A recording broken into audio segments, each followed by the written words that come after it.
Welcome to 3 Questions, where critical thinking is king, and my opinions and research are only here to support your learning and deeper understanding. Hey, I'm your host, Meghann, and I'm so honored you clicked on 3 questions today so we can talk about rest and recovery. 2 of my most favorite topics, something I did not always do well, but I think in my 40s, I've got a much better handle on it. And lately, my favorite thing to do is rest. Something I love about my husband, Brian, and I is maybe one day on our weekend, we have required nothingness and nothing to do. No plans, where we can be in our pajamas. We don't have to get dressed. We don't even have to go out to dinner. We don't even have to talk to each other if we don't want to. And sometimes when he's watching football, I think he'd prefer if nobody, especially me, would ask so many questions. But that's another podcast episode. So let's get right into question 1. What does rest mean to you?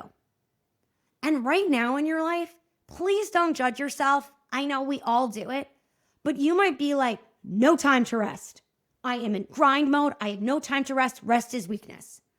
Now, I'm going to respect your answer, but throughout today's episode, maybe we can get you to critically think to either adjust that or to make some changes. Because did you just hear what I said? People say this, that's not a toughness.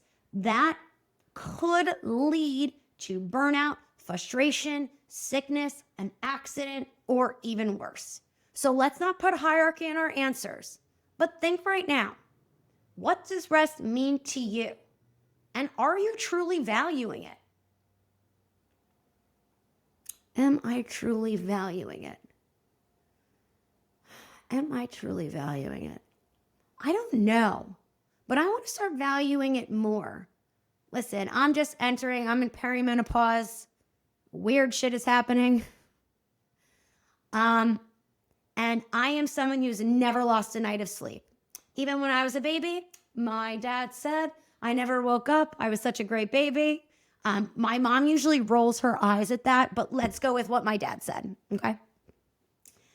I need sleep. I need a good 8, potentially 9 hours of sleep. I put out a lot of energy during the day. I'm not saying I put more energy out than you, but I put out a lot. And I need to rest and recover every night. Sleeping is very important to me. I love my bed. I love being in my bed.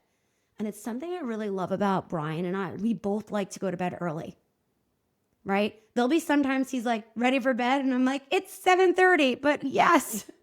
Now, before you judge, we wake up very early. Brian is up at like 4:30 or 5 every morning. I always get up at 6, sometimes 5:30, depending on what I have to do that day. I am a morning person. That's kind of my vibes. But if you listen to any woman who goes through menopause, sleeping becomes a problem. So I really want to give my brain and body that value of sleep. And if I'm being honest, I slept like shit last night. Oh my God, it was so bad. I think I got like 5, maybe 4.5. And it was so funny. No lie. I was planning on doing this podcast today. And how hysterical is that today's podcast is about rest and recovery, right? So I'm going to be critically thinking about my answers too. So does rest mean that you drain the whole battery and then you recover? Does rest mean that you maintain a certain battery load, easy for me to say, and recharge throughout the day? Or are you in the place in your life where you just don't have any place to recharge and it's stressing you out and you are about to break or looking for solutions? I think these are all very legitimate answers. Now, let's talk about our computers, for example. Now, I could be on Word writing a paper all day, and I was writing papers all day yesterday. My computer wasn't plugged in at all. I was kind of amazed at how the computer kept its charge. But when I'm on Zooms all day, or when I have to upload videos or edit videos and do stuff like that, man, the battery drains so fast. So think about our computer like our bodies. There's going to be certain activities and people who drain our battery more than others. Okay? So we need to accommodate. We can't just think of every day we start with a full battery and then it drains throughout the day. It ain't like that. I'm going to give you a little bit of an exercise to do that I give to a lot of my mentees. So if you don't work with clients, well, you could do this with friends. You could even do this with your kids. I won't tell them. Family members, people you work with. Give them a rating. 1s, 2s, and 3s. A number 1 is a client who just is a joy. You could give them the worst session, but they still love it. They want to learn. Their personalities are great. They never drain your battery. And if they do, it's because you guys are getting in the weeds of something and something great's going to happen. Those are number 1s. Number 1s never late cancel. Or if you have to cancel, they never give you a hassle. They're just easygoing. We all have people in our life. We need number 1s. Then there's number 2s, which they don't suck the air out of the room, but they don't bring energy in. So I should say our number 1s also bring good energy, right? Number 2s, they don't bring food to the table, but they don't take it away. Kind of even keel. You can kind of make it happen. And then our number 3s. We all know them. We all have them in our lives. They suck the air out of the freaking room. They don't take the food from the table. They take the silverware. They take the napkins. They take the cups. Okay? We all know these people. So my rule of thumb is you need to prioritize and schedule your day. And don't tell me, well, I can't schedule my day like that. I've got 3 number 3s in a row. That's your problem, and you need to fix it. Okay? I work with clients too. So if I can do it, you can do it. I have a rule. You never do 2 3s in a row. If you do that, you're going to have to take a nap after that. You're going to have to do such a battery recharge, it might kill the rest of your day. So we use the Oreo methodology, where you always have to sandwich a 3 with a number 1. A number 1, a number 3, a number 1. Notice I did not say a number 1, a number 3, and then a number 2. No. 2s cannot be an Oreo. 2s can be a cookie on its own. Okay? So with your number 3s, I want you to look at your schedule, your meetings. Okay? Don't schedule a meeting with 2 number 3s. Say to that number 3, I can't do today, I can do later, and meet with a number 1 in between that. Or call your best friend, call your husband, go take a walk. Do a number 1 thing. Not do number 1. Although if you have to do number 1, you can do that too. Now with 2, you can slide in a 2 wherever they need to be. But not before a 3 and not after a 3. Remember the Oreo cookie. And if you start coming at me with excuses, I'm just going to...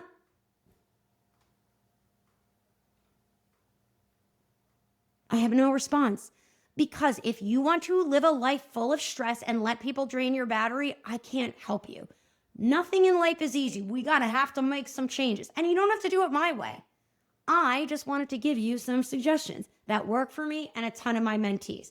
They always come back to me and say, I'm having a problem with the exercise. And I'll be like, what? I don't have any 3s. I just have number 1s.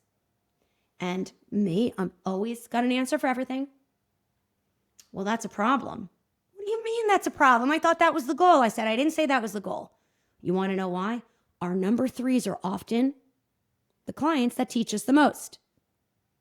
Now, I'm going to do a podcast, I think next week or the week after, about teaching. So stay tuned for that.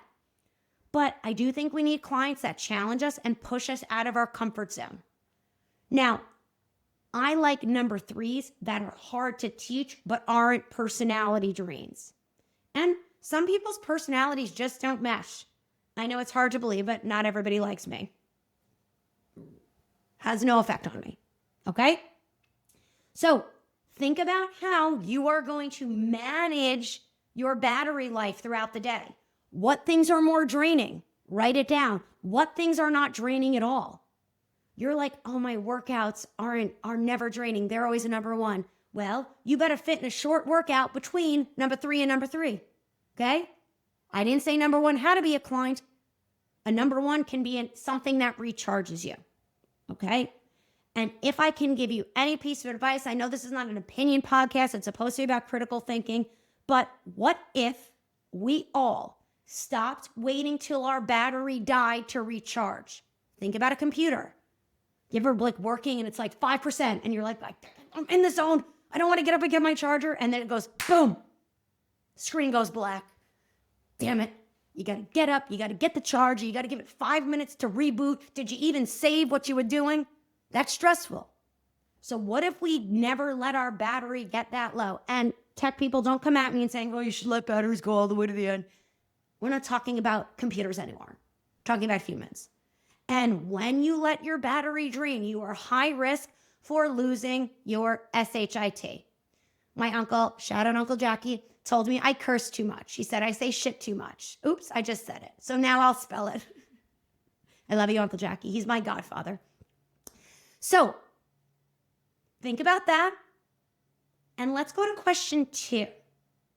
How can we establish a better balance in our lives so we don't have to recharge so drastically and create a life you don't need a vacation from?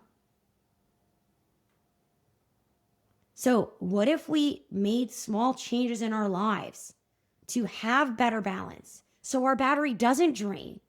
We don't need so much recovery time. What if we didn't have to take these extravagant vacations? I mean, take an extravagant vacation, but something that is super important to me, and one of the reasons why I made a good choice in marrying my husband, is I used to always look forward to vacations, and I was always doing extravagant things. I thought that was going to make me feel better, feel more grounded, feel more rested.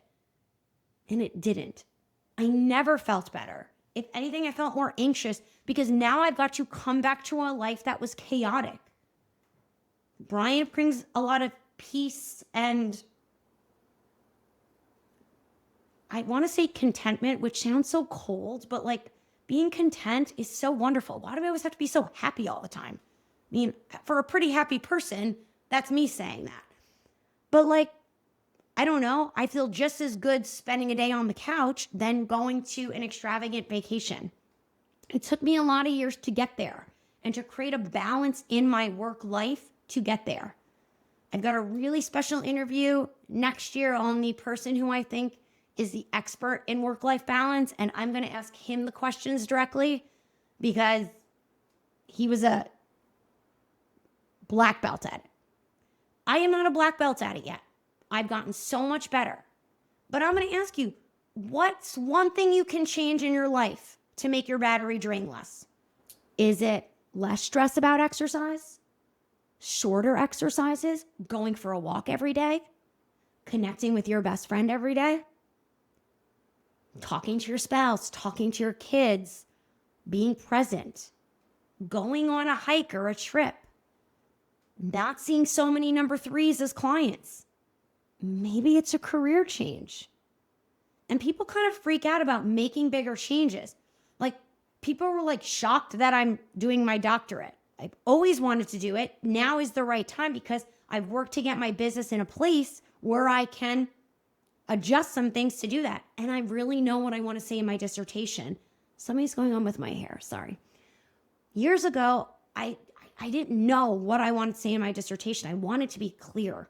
And I am not tired or drained doing it all because I'm actually really enjoying it. I cannot believe I'm saying that, but I don't really feel as exhausted as I think I should. What I do want to work on is being able to shut things off at night. So I know what I have to change. I need to enforce my rule of no devices. I want to say 5 p.m. I really want to say 5 p.m. But I think 6:30? 6:30. And Brian's better at it. I'm not so good at it. being on devices later at night, we know what it does to our eyes. Not even mention the scrolling, how it screws up our eyes, but the light, the constant feedback, our brain can't shut off. That is why I'm not feeling rested at night, and I need my rest and recharge. Mama needs her 8. Okay? What's one change you're going to make in your life? And I want you, DM me. I know maybe you don't want to comment on social media. DM me. I'm like really curious. Sometimes just telling somebody makes you more accountable. Like I just admitted to all you guys that I'm going to get off my devices at 6 p.m. Now, some nights I've got to be until 8:30 when I'm doing lectures. Is that okay? But the most powerful shift in my life was creating a life you don't need a vacation from. That doesn't mean not take vacations. We must take vacations. They're very important. I'm kind of speaking to Americans. My European students, Australian students, they tend to know how to do vacations. Americans, we're not great at that. So maybe just think about that. And what if we all committed? It's getting close to the end of the year, making one small change. Cool? And last but not least, are you willing to accept? Willing to accept. I'm going to keep it. Are you willing to accept? Or maybe we can redefine movement. Could we use movement to aid in recovery and rest rather than creating something we need to rest from? This is going to sound controversial. Now, with athletes, it's a little bit different, but their rest sessions are even more important.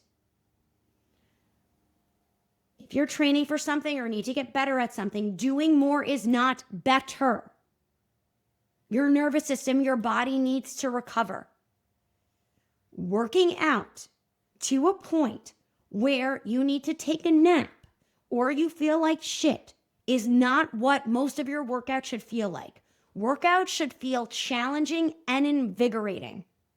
Now, I know what you're going to say. They don't for me. I get it. Most of my life, workouts were work. They were tough, and I felt like shit.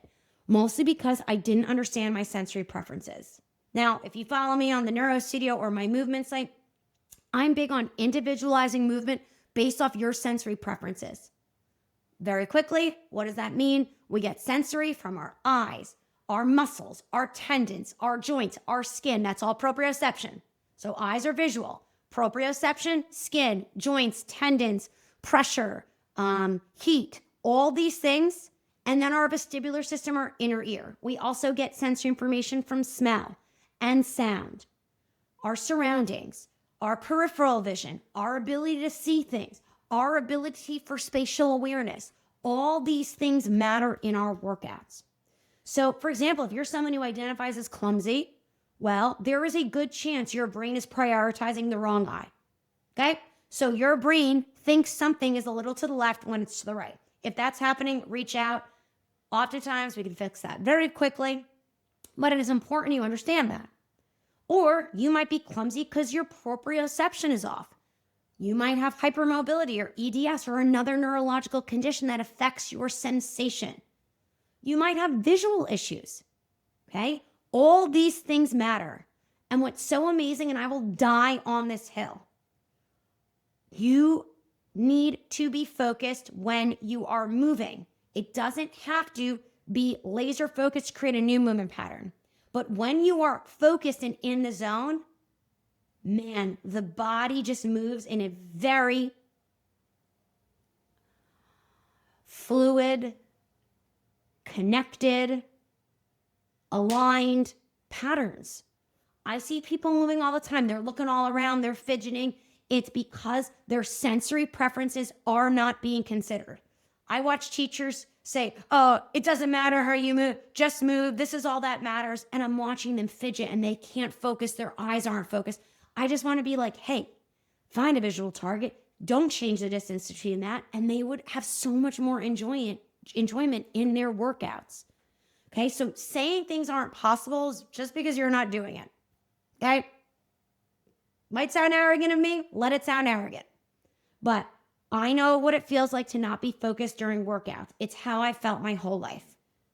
Okay. I pay one of my friends to literally almost watch me work out so he can be my proprioception, because newsflash, your proprioception isn't as accurate as you think it is.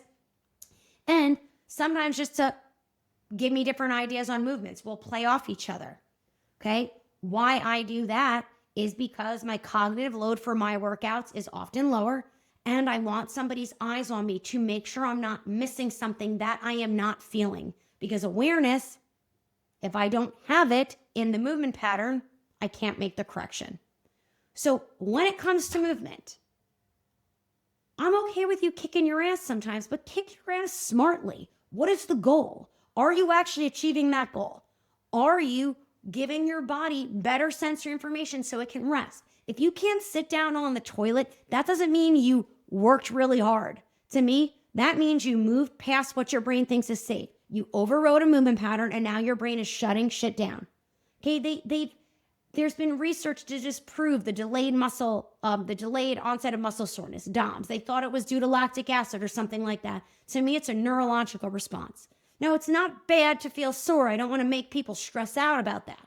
But I want you to think, if what you're doing is in the gym is draining your battery more and not helping your body recover, what are we actually doing? When I had my Pilates studio in, 2006, 2011, nobody had injuries. Many people were not working out back then, right? And you're like, no, a lot of people worked out. Trust me, they didn't, okay? I see none of my girlfriends really worked out. Now they all do, okay? So more people are working out. More people are injured. Anxiety levels are higher. We're all stressed out. Nobody's resting. Hello, maybe we should look at this from a different perspective. And please, I feel like I have to say this, and you're annoying me if I have to say this, but that's okay. You're allowed to annoy me.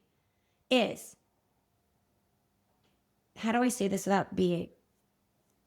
Nah. I really think what you guys are doing in the gym, if it is negatively affecting your body, you have to change what you're doing. Don't just do something or think, oh my God, I'm feeling it this way, I'm going to keep going. That's not getting you the results, okay? I can't stress this enough. You can go hard in the paint. You don't know what I mean? It's a saying of basketball. So like they say, Steph Curry goes hard in the paint, okay? You can go hard in the paint, but go hard in the paint smart. Don't bust up your knees. Don't do things that hurt. I feel like I am getting on a soapbox and yelling at you all. So I am going to chill the hell out. I'm going to rest.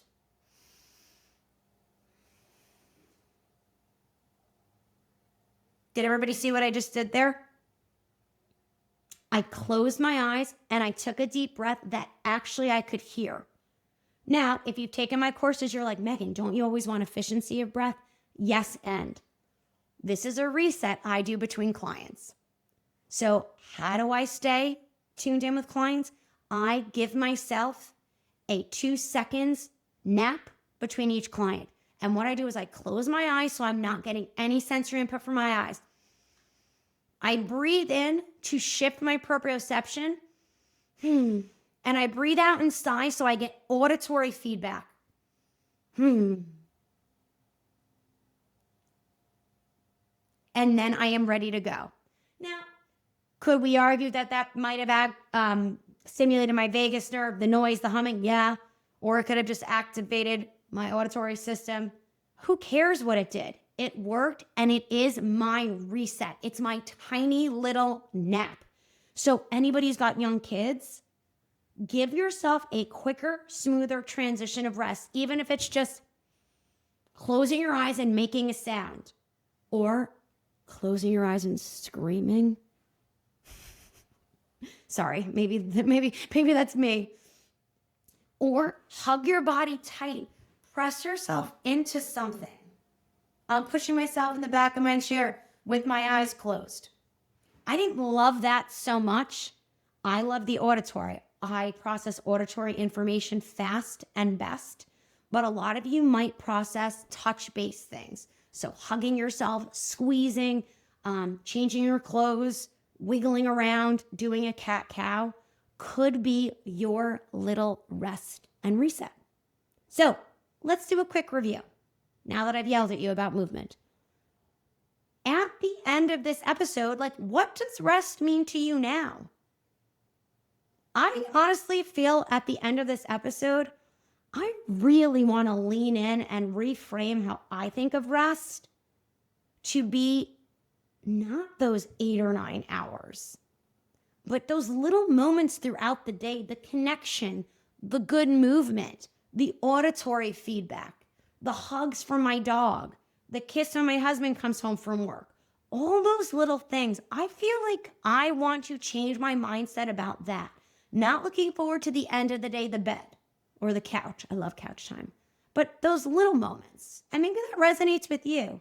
Or maybe you're the opposite. Maybe you're like, I do that shit already. I need better sleep at the end of the night. If rest means for you that you need to get those 8 or 9 hours, well, let's talk some strategies for you before I let you go. Number 1, do a few eye exercises before you go to bed. What I did last night and finally made me go to bed, which I should have done hours before, is I pressed my hand on top of my head. So if you're watching me on YouTube, you can do it with me or you can listen. And I just got my hand on my head and I'm just going to look up towards the ceiling casually and look down. So I'm kind of finding what my range of motion of my eyes is without moving my head. Now I was doing this lying down. Then I'm going to look up and I'm going to press my head into my hand and my hand into my head evenly.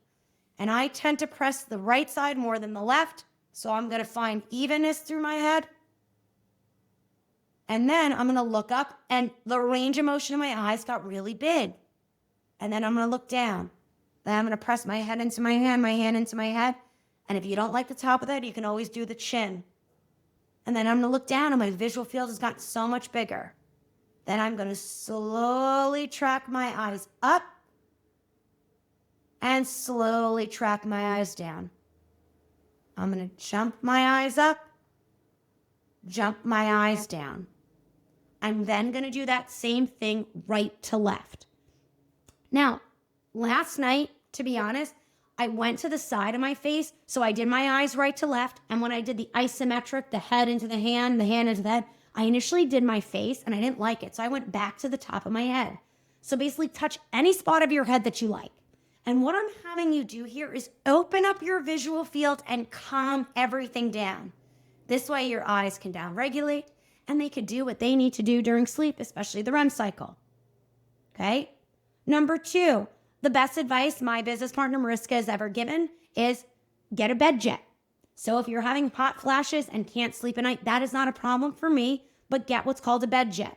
Okay? It blows air. It helps with a hot flash. Mariska said the best thing she's ever purchased. And last but not least, go to bed the same time every day and wake up the same time every day. It's very important. Okay? And again, Dr. Huberman, Andrew Huberman, I think he's a doctor. Dr. Huberman, sorry.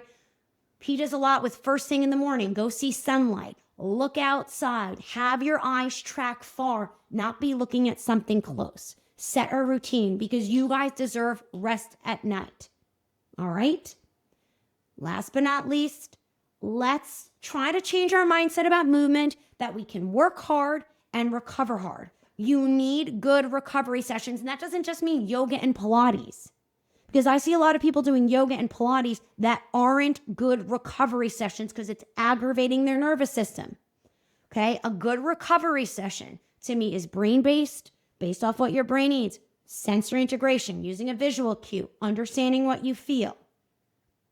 Okay, and if you don't know about how to do that, reach out. I will point you in the right direction. We got NeuroStudio teachers all over the world. Tell me where you're at. I'll send you to the best. Or when you're doing your movement sessions, think about what you're feeling the most.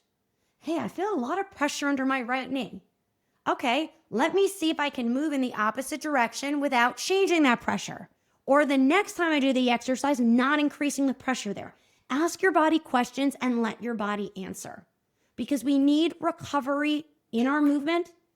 We need to work hard because we need to challenge ourselves, but we need to stop thinking that more is better and that kicking your ass is going to get your goals. That will lead to rhabdo, that will lead to overtraining and other problems. So I am very interested to hear how you rest the rest of your day.